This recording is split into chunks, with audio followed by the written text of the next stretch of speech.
Okay then people, welcome back, and this month for our games reviews on the PS Plus, the first one we're doing is For Honor.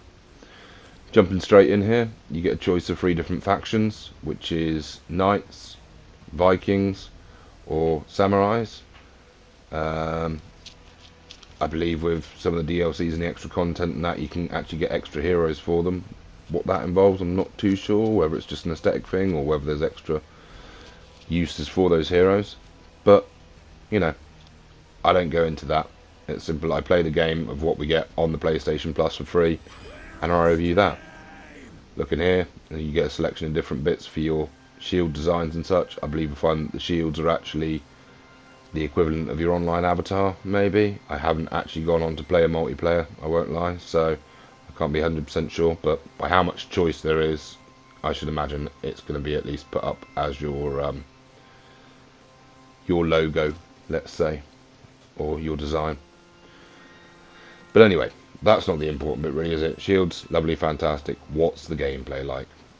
Well, here we go. This is only on the practice missions. I didn't get that far into it. Just trying to get it out early enough and getting past all the joys of sorting out the kids and family bits. But it actually went quite smooth. I've got to admit, normally for me, I find that melee combat based games are pretty much hack and slash, and that's it. You look at things like Diablo or Vermintide and such, there's not much thought put into it. It's just hack, hack, run away if you see an attack coming, or block and hack, hack. This one does have a bit more. You get your ground breakers where you can pick people up and throw them, as I just did in the fire there, or onto spikes and off ledges and all sorts of options like that. And then past that, you're actually getting this basic part, which is if you look where the arrows are, that is which, I suppose, direction you could say the enemy's attack's going to come from. And so you can either be in the same direction to block them, or you can attack them from a different direction to their stance, and that's how you'll get past to actually get a hit on them. Now, you know, this is something that I thought was quite a clever idea. I've never really seen it in any sort of games before. I've never seen the actual as much ability to use the surrounding area, really. And I suppose in a way, to me, it kind of blends back to the original fighters, where you had so many different options of high attacks, low attacks and such, where they were actually fast paced to use, let's say. And so yeah, I found that quite a clever and enjoyable way of doing it. It's definitely something that's given me more interest than just a basic hack and slash, for sure. And the fact that the graphics are so good doesn't really hurt either. The guard break's always quite fun, just to pick someone up and throw them. You do feel more like some barbaric warrior when you're throwing someone across or off a ledge or something. The last option to actually do these executions is really quite enjoyable as well, just to go and snap someone's neck or lop it off or whatever. So, what other options are there past this? Well, you know, you've got this, which is the practice. I believe you have to do this in the first place so you actually get used to the controls, and then you can go on to do other bits. And so, of course, on that, there's pretty much the basic sort of things. There's your story mode, which single player, or you can join people in for co-op. There's multiplayer online. There's an arcade mode, but that is a DLC. There's custom matches, which I believe you can set up yourself for people, perhaps set areas, set challenges and such like. DLC wise, there's quite a lot of stuff, including season passes and in-game currency still. In-game currency is still one of those things that bugs me. It seems to be a lot for aesthetics, and that's about it. And so, yeah, personally, I wouldn't go into that. But as I said, I'm not here to review in-game currencies and all that sort of thing. I'm here to review what we get for free on PlayStation Plus. And as a game, this is really quite enjoyable. You know, I did go into it thinking, oh, I'll record a bit to do the review, and that's it. But I did actually find that I quite enjoyed this, and it is one that when I get the chance, I will be going back to play some more of it. So, from me, that's quite a big recommendation, as this isn't my style of game normally. What is there competition-wise to this? Well, I don't really think there's anything melee combat-wise that's in competition to this. As I said, the rest of the games are sort of more hack and slash, and you might get a bit of dodging or you might get a bit of blocking and such, but none of them really seem to have as in-depth game mechanics as this does, which sets it apart from them. So, another bonus. So, if we just go through a quick review of that, you've got single player, you've got online multiplayer, you've got co-op with other people, you've got events that they do actually run. They're still running one at the moment, which was from the 6th of February till the 11th, to rank people to see who's the higher ones and such. I don't believe you get anything, you might get some aesthetic rewards or in-game currency, something like that for winning them, but nothing too major. But at the same time, does that really matter? It's nice to be able to pit yourself against people on the leaderboard. I mean, that's why a lot of us play these sort of games, is to actually see who's the best of it. Graphics. Nice graphics. Clear. Smartly done. The game mechanics, as we've said, unique, enjoyable, fluid as well. It's not all clunky and unrealistic, I suppose you could say. It's all actually quite cleverly done. So yeah, my review of this game would be it's worth it. I mean, it's about 30 gigs or so, as it is if you bought it and it wasn't on the PlayStation Plus. It was about £24.99, I believe. That's English pounds for those of you wondering. So as a game for nothing, especially considering I'm quite sure this only really came out of beta and such last year, or a change in the beta and such last year, then definitely worth getting, and definitely a pleasant surprise to find on the PlayStation Plus. Nothing else I can really say about that. So we're going to leave this one here with the last little cutscene of the training, and we'll jump on to the next game. And so, game 2 this month, Hitman, the first season. Now, Hitman's been around for a long time, unlike For Honor. The first one I played of it was actually on the GameCube, which is a few years ago, let's say. But people still buy it. It still brings out new games, and that by itself is quite a good recommendation for this sort of game. It's not something that's done a one-off and never been seen again. It's something that actually has a series, let's say, and is still improving on itself. In this game, there's a lot, really. The graphics aren't as smooth as some of them. For instance, it's not as sweet as God of War would be, or as For Honor that we've just seen would be. But the actual gameplay itself is fantastic. The thing I really love about it is there's so many options in the way to do things. You know, you can walk around all stealthily, and you can get through a lot of these without killing anyone. For instance there, yeah, I've knocked him out, but he's not dead. But you could get through, do most of it, assassinate just your target, or collect the bits maybe, I'm not sure. I think there's a few where you probably just have to retrieve things. Maybe not, as you are a hitman rather than just a spy. But that's one option. The other option is, of course, you can go around a place guns blazing and try and kill everyone to get your job done. There's no guarantee that either one's going to fail. So it gives you a lot of different opportunities. It's single player pretty much. It does have online, and I think the online is basically just for competing against friends and putting hits out for friends as challenges and that sorts of things. I don't believe there's any sort of co-op on it that I've noticed. If I'm wrong, feel free to correct me in the comments. As always, with anything, to be clear, if I am wrong, I would rather people let me know than just roll their eyes at me and say nothing. One thing that I did notice about this was there was a lot of content with this. I believe there was 7 different sections of DLC added with this for all different countries and such for extra missions. So you're getting a lot again for this. I mean, I couldn't find the price of just the complete Season 1, but the Game of the Year edition, which is Season 1 plus a winter DLC, is still $49.99 now on PlayStation Store.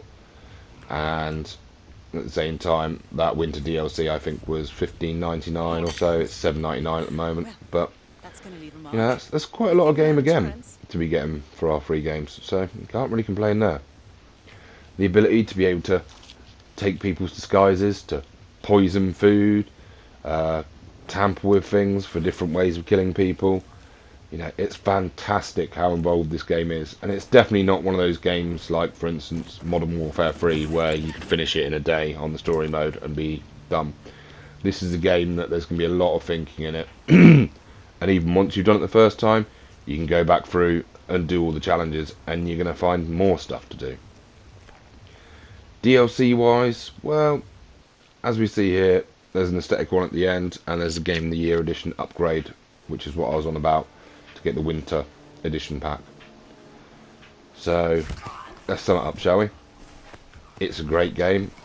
I'm not sure what they class it as genre wise, but I'd say this is actually more of a strategy game, because you do have to think things out a lot, and it's very clever, all the options you get, from throwing coins to distract people to setting off fire alarms, hiding bodies in boxes, stealing the uniforms, different choices of weapons, different options like explosives or poisons or such. You know, there is a lot involved on it. It's very free, the way that you're able to choose different things. For instance, the crowbar here that I picked up, I could go over to the life rafts over there, and if you do it at the right time, you can pop the life raft off and actually drop it on the target and kill them that way. So really cleverly done. Downsides, I mean, it's a long-winded game. One thing to remember is when you're actually playing the missions, you don't have to just start the mission again every single time. You can save after each kill, move on a bit more. Apologies for the coughing, that's my son waking up. You can do a kill, save, go on to the next bit, and if you die, then you can go back to where you've done the first successful kill. And I think that's quite a clever idea, because otherwise I think you could get bored of this game quite quickly if you do a mission all the way through to the end and you get discovered at the last bit, and then you've got to go all the way back to the beginning. Graphics, you know, they're not the sharpest in the world, they're still quite blocky and all that, but with the amount of gameplay and the thought that's involved in this game, it's not a bad thing. I mean, I think people put too much into graphics nowadays. This game is really enjoyable, really well thought out, really involved. So, you know, if you're not seeing body hair and muscle tone and all that, who really cares, to be honest? Wouldn't you rather play a game that's actually enjoyable and absorbing than a game that just looks fantastic but plays like a pile of poo? Just looking here, you get your inventory with all your extra bits. You get your science guns, the wrenches you can pick up to, or hammers and such that you can throw to knock people out. Later on, as I said, you get coins and such that you can actually chuck to distract people and move them to different areas, so you can, for instance, subdue them out of the line of sight. Yeah. So let's sum it up, shall we? Multiplayer, not really. You can challenge each other, I think that's about it. Single player, a lot. The single player content that you get with this, a lot. Game quality, fantastic. The free range of it, brilliant. You know, for the cost of what it would be, it's worth it as that. But as a game in general, I've really enjoyed this. I'm sure a lot more people will. So this definitely gets a big thumbs up from me. Mission training complete. And may I say, elegantly done, Initiate.